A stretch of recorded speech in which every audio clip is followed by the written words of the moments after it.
Hello ladies and gentleman, Aftab Ibrahim Islam. दोस्तों, आ जाओ हिकिड़े ॿिए सिंधी नौजवान इंजीनियर सां गॾु आहियूं ऐं उनजो नालो आहे शाहिद अली ज़रदारी। ऐं साईं जन हिते कैलगरी पहुता आहिनि, यूनिवर्सिटी ऑफ कैलगरी में उन्हनि जी एडमिशन थी आहे।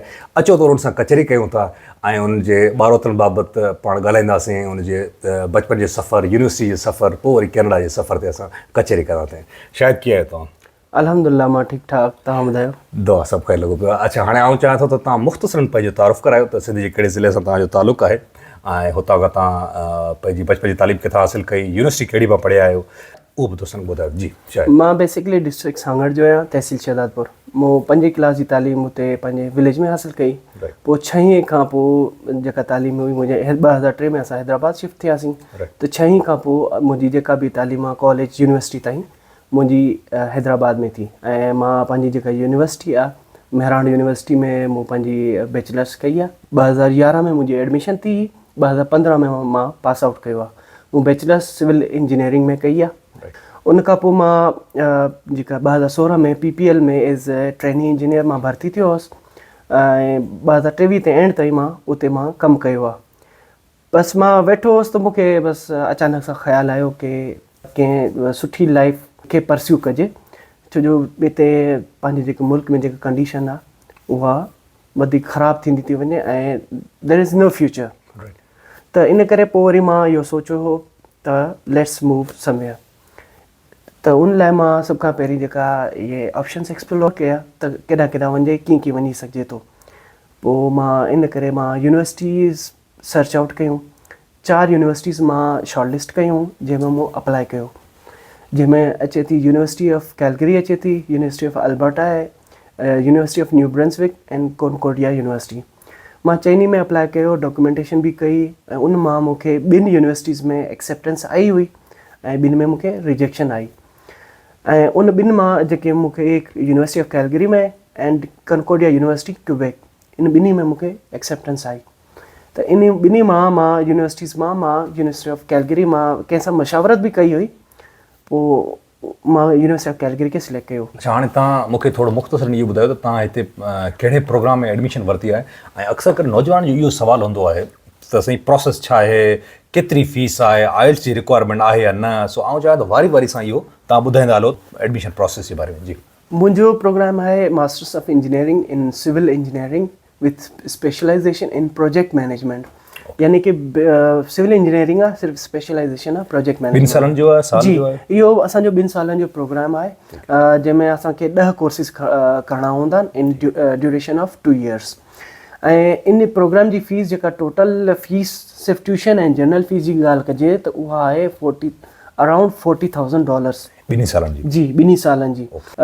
उनमें असां फर्स्ट ईयर जी फ़ीस पे कई आहे जेका आहे $19,000 पाकिस्तानी पैसनि में। जेका मूंखे पई जंहिं वक़्तु मूं पे कई उहे मूंखे पिया 41 लैक्स। हा, 41 लख रुपया। जी, 41 लख रुपया।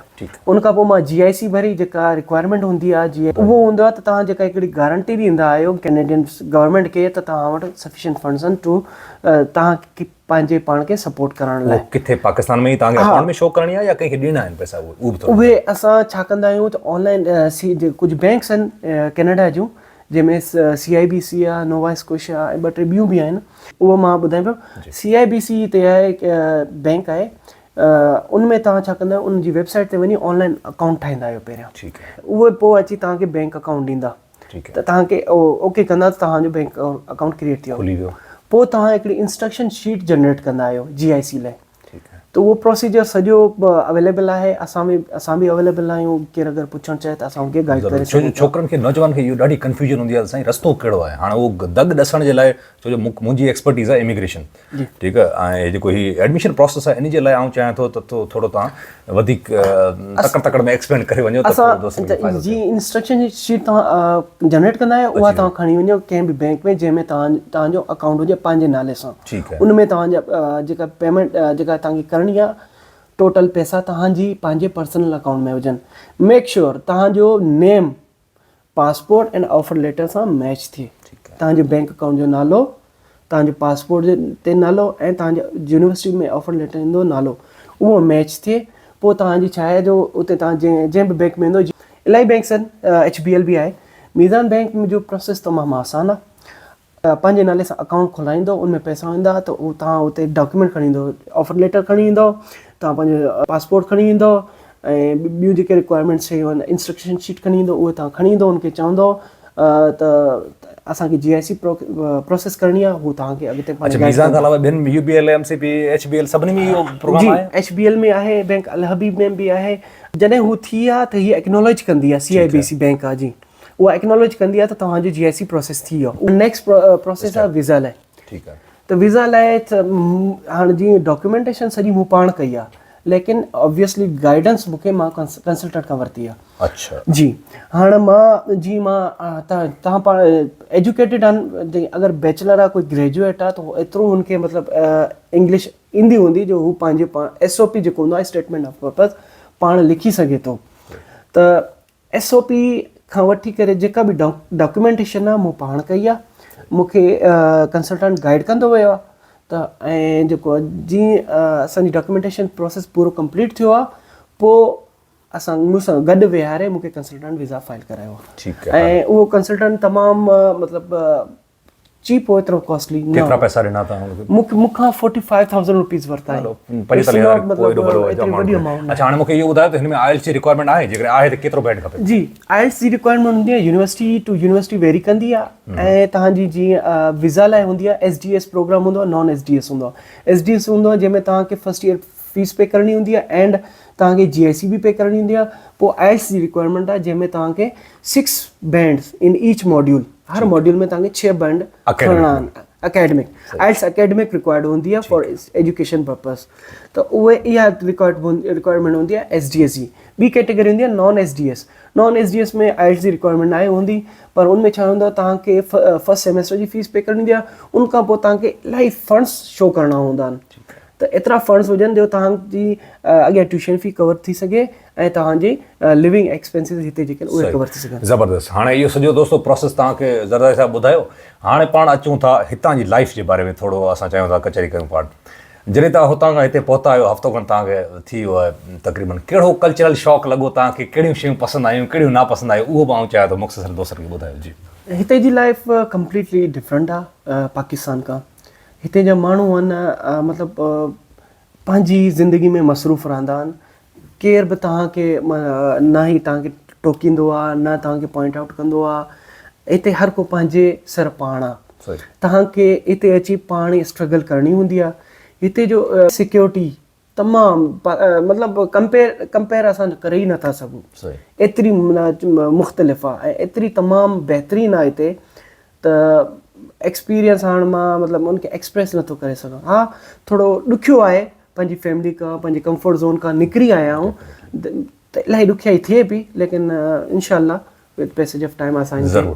अच्छा, मुंहिंजो आख़िरी सुवालु इहो तव्हांखां कंदुसि, उन खां पोइ पाण इजाज़त वठंदासीं। उहो आख़िरी सुवालु इहो आहे त तव्हां जीअं त स्टूडेंट वीज़ा ते आहियो, त तव्हांखे इजाज़त हूंदी त तव्हां लिमिटेड आवर्स में कमु करे सघो। त डेफिनेटली पाण सभु मिडिल क्लास फैमिली सां आहियूं ऐं ज़ाहिरी ॻाल्हि आहे पाण खे 2-3 ॾोकड़ हिते कमाइणा पवंदा त जीअं पाण उहो फीस बि भरे सघूं, $200-300 घर वारनि खे बि मोकिले सघूं। सो तव्हांखे इजाज़त एतिरे हिते केतिरनि कलाकनि जी आहे जेको तव्हां हफ़्ते में केतिरा कलाक कमु करे सघो था, ऐं तव्हांजे ख़्याल सां तव्हां हफ़्ते में केतिरा पैसा ठही वेंदो ऐं महीने में केतिरा ठही वेंदो? फीस पे करण जो को जुगाड़ आहे भला हिते जेकॾहिं पाण कमु कयूं त? हिते ॾिसो त तव्हांजो जॾहिं सेमेस्टर हले थो, एजुकेशन हलंदी, स्टडी हलंदी आहे, त असांखे 20 कलाक पर वीक, हिकिड़े हफ़्ते में 20 कलाक जी इजाज़त आहे। त उनमें छा आहे जो इहा हूंदी आहे स्टडी, जेके सेमेस्टर हूंदा आहिनि, जीअं असांजो सितंबर खां दिसंबर ऐं जनवरी खां अप्रैल, इन में असांखे 20 कलाक जी इजाज़त हूंदी आहे। पोइ जॾहिं समर ब्रेक हूंदो आहे, जंहिंखे अप्रैल खां मई खां ऑगस्ट हूंदो आहे, उनमें अनलिमिटेड थींदी आहे या 40 आवर्स थी वेंदी आहे, ईअं थी वेंदी आहे। भला तव्हां हिसाब त ज़ाहिरी ॻाल्हि कयो हूंदो, केतिरो अंदाज़न कमाए वेंदा आहियो तव्हां? ख़र्चो पाण निकिरी वेंदो आहे भला हिते? ऐं फीस बि निकिरी वेंदी आहे थोरी घणी? उहो तव्हांजी समर ब्रेक में तव्हां उनमें करे सघो था, छो जो अनलिमिटेड थी वेंदो आहे, त तव्हां 3 to 4,000 बि तव्हां कढे सघो था। लाइक तव्हां 2 जॉब्स कयो, उनमें लिमिट न हूंदी, तव्हांखे ब्रेक बि हूंदी आहे, छुट्टी बि हूंदी आहे, 2 जॉब्स करे तव्हां उनखे कढे सघो था। वरी महिरबानी। शायदि हाणे आउं चाहींदुसि त तव्हां मुख़्तसरन हिकिड़ो नौजवान जे लाइ को मैसेज ॾियो, पोइ असां इजाज़त वठंदासीं। को मैसेज इहो आहे त ॾिसो, फ्यूचर न आहे पाकिस्तान में, सिधी ॻाल्हि कजे, ऑनेस्टली स्पीकिंग, अॻिते जे बदिरां पोइते थींदो थो वञे। त हींअर इहो आहे त ख़र्चु आहे। हाणे जीअं मूं ख़र्चु कयो आहे, 80 लख ताईं सम्झो 75 खां 80 लख ताईं मां ख़र्चु कयो आहे ॾुखियो लॻो लेकिन इहो आहे त लॉन्ग टर्म गोल्स ॾिसो लॉन्ग टर्म तव्हांखे केॾो बेनिफिट थो थिए त इन करे बहितर आहे जल्द खां जल्द निकिरी अचो हींअर टाइम अथव हींअर तव्हां वटि चांसिस बि हूंदा तव्हां पंहिंजे फ्यूचर लाइ बहितरी लाइ निकिरी अचो त तमामु जेको आहे तव्हांजे लाइ बि बहितरु हूंदो तव्हांजे घर वारनि लाइ पोइ नसलनि लाइ बि थैंक यू सो मच महिरबानी दादा शायदि सो दोस्तो इहो हुयो असांजो दोस्त शाहिद अली ज़रदारी जंहिं सॼो प्रोसेस तव्हांखे ॿुधायो काफ़ी दोस्तनि जा सवाल हूंदा आहिनि त साईं प्रोसेस छा आहे एडमिशन प्रोसेस ख़र्चो केतिरो आहे केतिरो कमु करे सघूं था आइट्स ॾियणो आहे न सो इहे सभु सवाल मूं कोशिशि कयो आहे त शायदि खां पुछां ऐं उमेदु आहे त हीअ जेको वीडियो तव्हांजे लाइ फ़ाइदेमंद साबित थींदो को बि सवाल जेकॾहिं हुजे त आउं शायदि जी आई डी टैग करे छॾां थो तव्हां इन सां बाय ऑल मीन्स कचहरी करे सघो था पुछी सघो था इन सां गॾो गॾु पंहिंजे होस्ट ऐं दोस्त आफ्ताब रहमान इजाज़त ॾिना जी ते हुजो ख़ुशि जो आबाद हुजो सन सलामत साफ़ सलामत थैंक यू